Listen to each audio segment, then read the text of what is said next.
Psyched Up by Daniel McGinn. Psyched Up from 2017 takes on the subject of performance. It looks at how top performers in a variety of fields psych themselves up for action and provides actionable advice to help you prepare and perform better. Who should read this? Those who experience performance anxiety, people curious about the psychology of top performers, and underperformers trying to get back on top of their game. Who wrote the book? Daniel McGinn is an author and journalist. His work has appeared in Newsweek, Wired, and the Boston Globe magazine. He also serves as an editor of the Harvard Business Review. What's in it for me? Get psyched for your next performance. Sometimes life seems like one long sequence of performances. First, there are the roles we play without even noticing it. Child, spouse, parent, friend.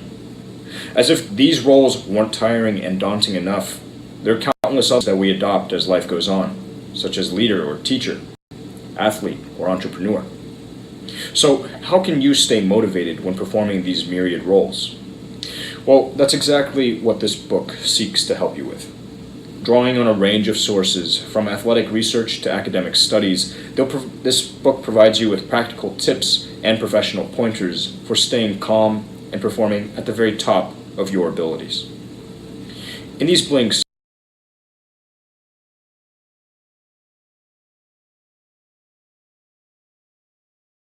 positive, and which song is the best motivation booster?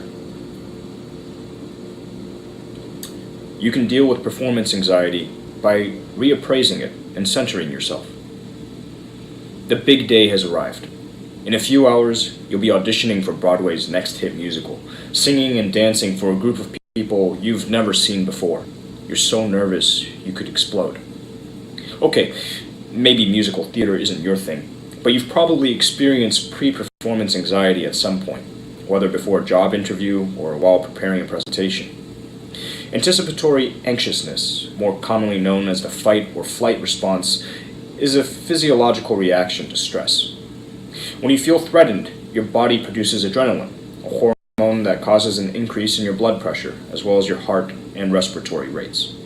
Now, this is helpful if you have to run away or engage in a physical confrontation. It's not so great, however, when there's no tangible threat of danger. Inconveniently, almost any stress can trigger the fight or flight response. For instance, the American musician Carly Simon once suffered such an acute attack of anxiety during a 1981 concert that she had to seek help from the audience. Fans had to get on stage and calm her down by rubbing her arms. But maybe you're looking for a less hands-on laxant. One way to alleviate anxiety is to reappraise it. Alison Brooks first perceived the benefits of reappraisal while auditioning for Princeton's undergrad a cappella group. She noticed that excited singers tended to perform better than nervous ones. Later, while pursuing her doctorate, she conducted a study. Before giving a performance, participants were told to do one of three things. Say, "I'm so excited," say, "I'm so nervous," or say nothing and try to remain calm. Results proved Brooks's hypothesis. The participants who announced their excitement, reappraised it, performed better than the others. They managed to alchemize anxiety into excitement. This is effective because returning from an anxious state to a calm state is hard. The two emotions are far apart. Transitioning from anxious to excited, however, doesn't take much effort. Centering is yet another anxiety-reducing technique. Aikido masters in Japan remain calm yet intent when practicing their martial art. Robert Nidifer, a sports psychologist, devised steps to achieving similar focus. Begin by breathing deeply. While concentrating on your breath, release the tension in your muscles. Then imagine that all your body's energy is concentrated in your physical center, the point just beneath your belly button. Once it's all there, release it. This centering technique will bring you calm and renewed focus. Rituals and beliefs can improve your performance. There are countless ways to prepare yourself for an upcoming performance. Some people opt for meditation. Others, like the singer Carly Simon, sometimes asked to be spanked, because the physical pain helped her conquer her stage fright. Regardless of how you choose to dispel those pre-performance jitters, however, there's something you should always be: consistent. Athletes are aware of this, and it pays off. Just consider the findings of a 2010 study conducted by sports psychologist Stuart Cotterill. He took studies of athletes' pre-performance routines and, in an attempt to gauge the effectiveness of these routines, did a meta-analysis. His findings were illuminating. They showed that when athletes engage in an uncontested activity, such as a putt in golf or a free throw in basketball, a little ritual, think swinging the club twice or bouncing the ball a few times, improved their performance. Furthermore, athletes without rituals can learn one and expect the same results: better performance. Group rituals are even more effective, according to a study by Michael Norton, professor at Harvard Business School. In this study, he split 221 participants into multiple teams, who then competed in a scavenger hunt.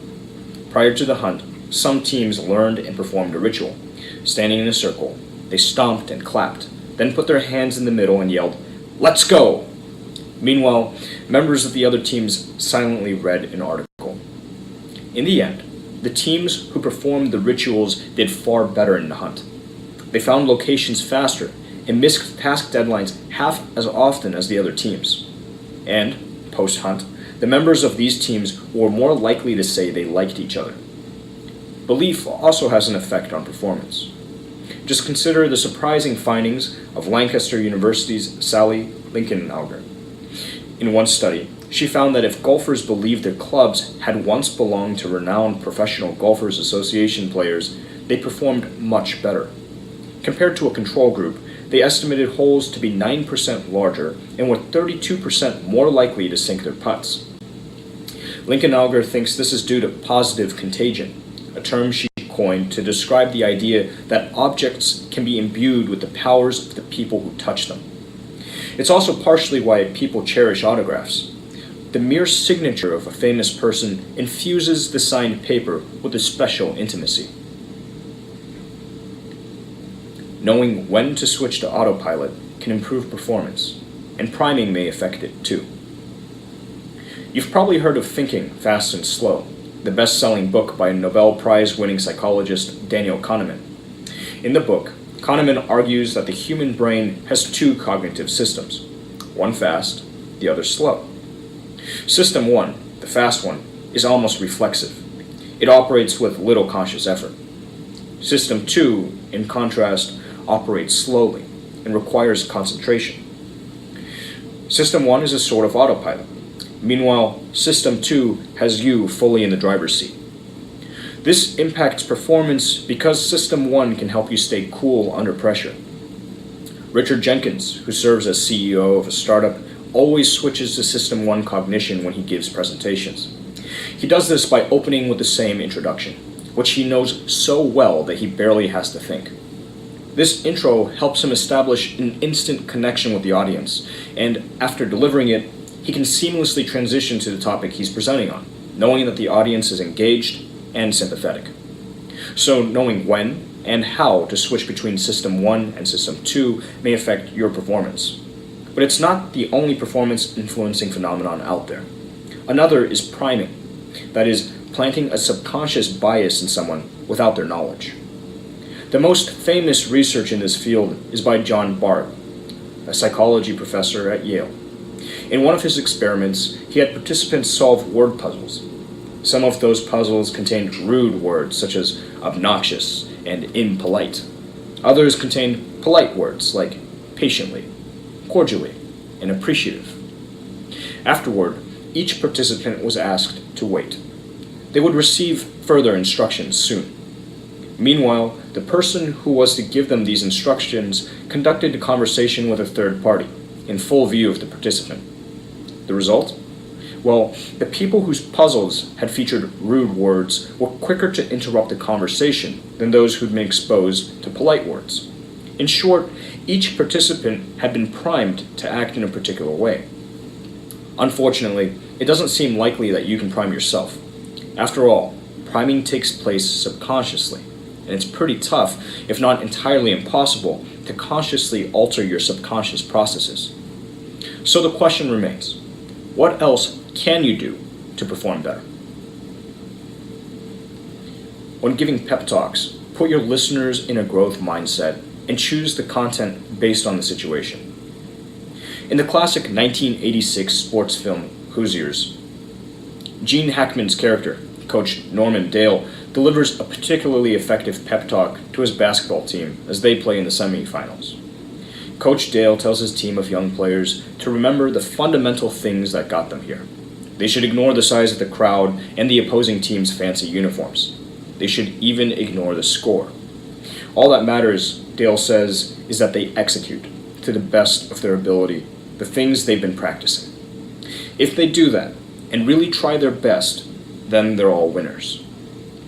You'll notice that this speech doesn't focus on outputs, such as winning the game. Rather, it focuses on inputs, or the amount of effort each player contributes.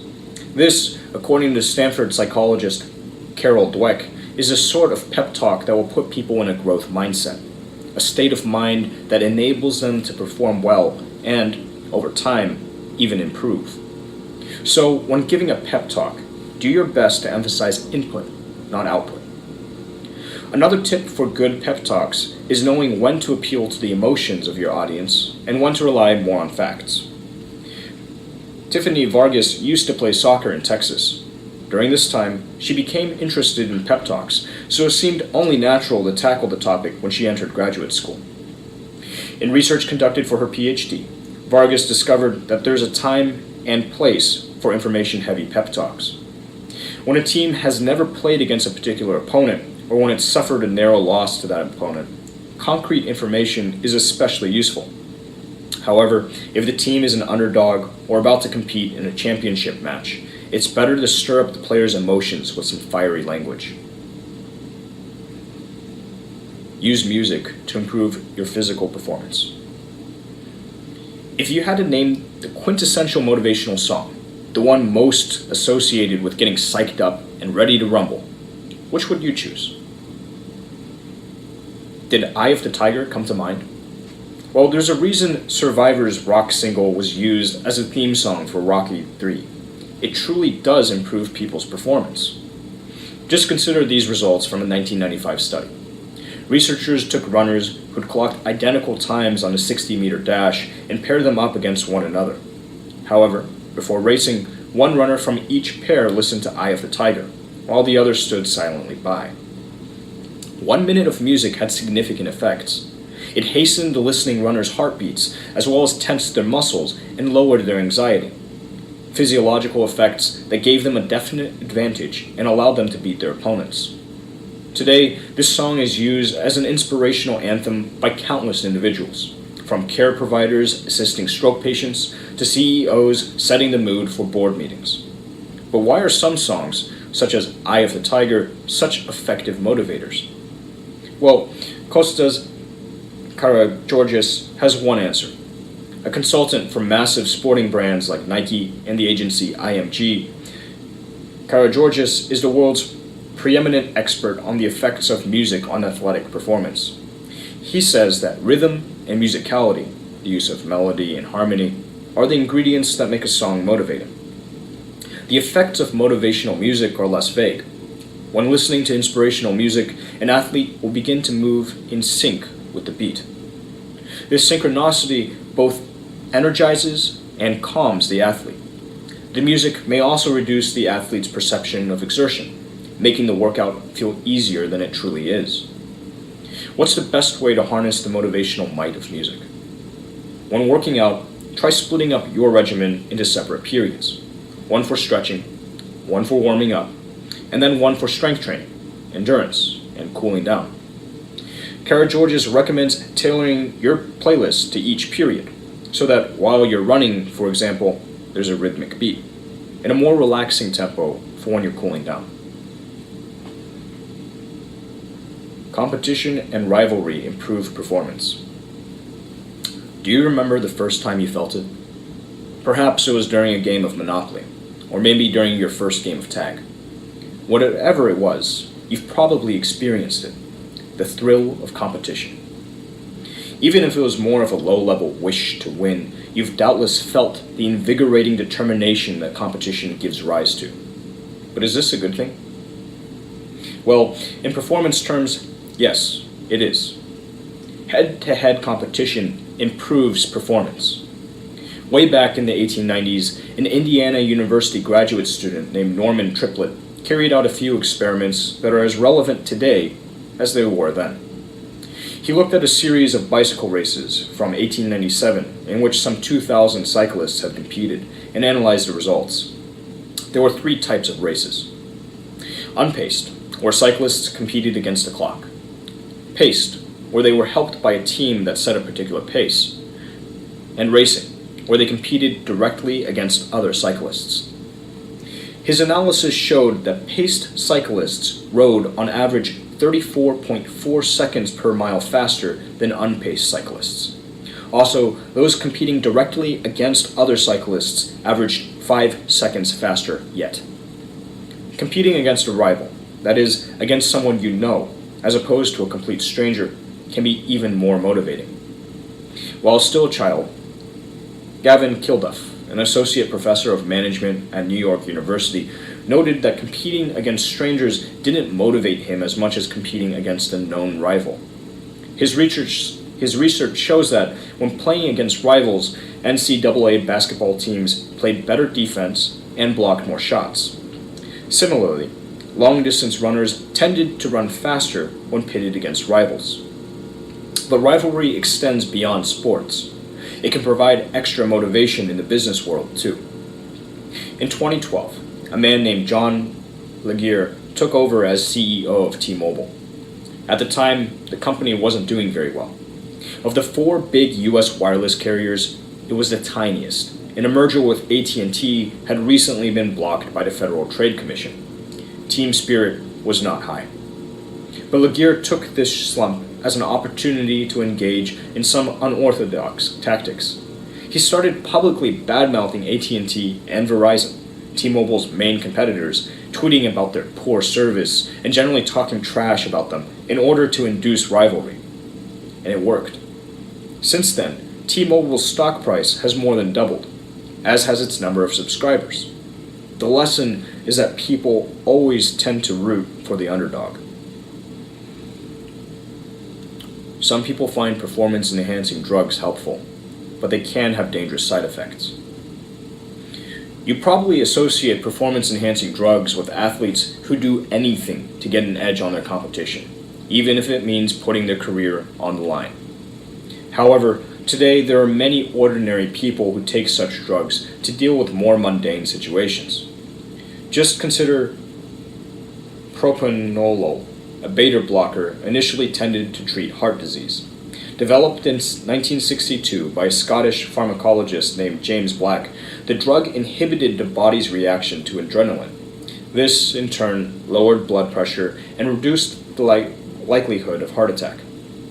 Fast forward to the 1970s, and it was also being prescribed as a cure for performance anxiety.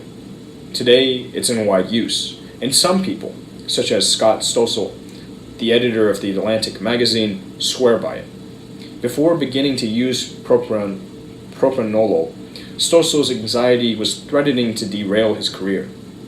He could hardly give speeches or get through televised interviews without having a total meltdown. There are side effects, including blurred vision and feelings of constriction in the chest, but for Stossel, it's worth it. He's now able to do things he could barely tolerate before. Performance-enhancing drugs are now also commonly used to improve focus. The 2 most famous examples are Adderall and Ritalin, but there are others. Modafinil, for instance, is especially popular among Silicon Valley and Wall Street high flyers. Developed in France in 1970, modafinil was intended to treat narcolepsy, among other sleep disorders. How it works is still a bit unclear, but users feel an enhanced sensation of alertness and wakefulness. This, in turn, helps them enter a state of concentrated flow. Most people are familiar with the potential side effects of Adderall and Ritalin. Addiction, for example, is common, and can cause psychosis. Unlike these drugs, modafinil is less addictive, according to some studies. Nonetheless, the FDA considers its risk of addiction significant enough to classify it as a Schedule IV controlled substance. Despite these risks, many people do take performance-enhancing drugs, claiming that they help them get more out of life. Final summary. The key message in this book. Whether you're running a 100-meter sprint or a board meeting, you want to ensure you put in your best performance. Luckily, there are ways to give yourself a competitive edge. By selecting the right music, engaging in rivalries, and adopting rituals, you can fend off anxiety and psych yourself up for any occasion. Actionable advice. Make use of performance contagion. Performance contagion occurs when someone is using an object that he or she believes previously belonged to someone with exceptional skill. When starting a new, daunting project, consider acquiring such an object from someone who has already succeeded in what you aim to do. Using it may well give you an extra performance boost.